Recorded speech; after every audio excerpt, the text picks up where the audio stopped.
Ramazon ichi bunaqa post qo'ymoqchi emas edim, lekin majbur bo'ldim. Mana bu Itjon. Xorazmliklar bormi? Oldindan bitta like bosib qo'yinglar. Qanat restoraniga kelganmiz. Hozir bitta xorazmcha taomlarni ko'rsatamiz.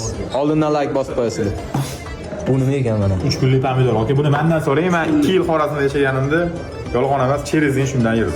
Mana 3 kunlik pomidor. Nomi shunaqa. Burata salat. Chef Jammi mahoratlarini ko'ramiz. Jamagan taniydiganlar bormi? Jamagan muxlislar. O'rni yondirib tashlaylar, davay, let's go.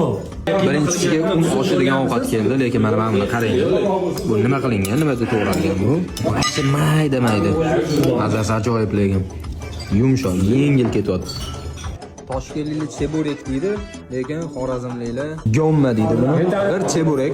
Bismillah. Lekin cheburek masalan yog'da qovurib usti bo'ladi-yu. Bunaqa emas. Yumshoqqina hamma. 3 kunlik pomidor. Ustidan kulmayman. Rostdan nomi shunaqa 3 kunlik pomidor. Buni mazasini bilgan biladi, lekin bitta yeb ko'rish kerak edi. Mazasi juda ajoyib bo'ladi, yeb ko'rish kerak. Xanski mix.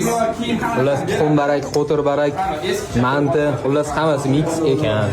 Mazasi qanaqaligini mana lagandan bilsanglar ham bo'ladi. Kabob asarti keldi, lekin buni mazasini ko'rishga istat qilmayman, sababi shuncha odamdan. Eksklyuziv aynan mana shu ovqat faqat Xanati restoranidan topsanglar bo'ladi. Nimaga desanglar, mana bu ayron oshi degan ovqat faqat Xanati restoranida bor.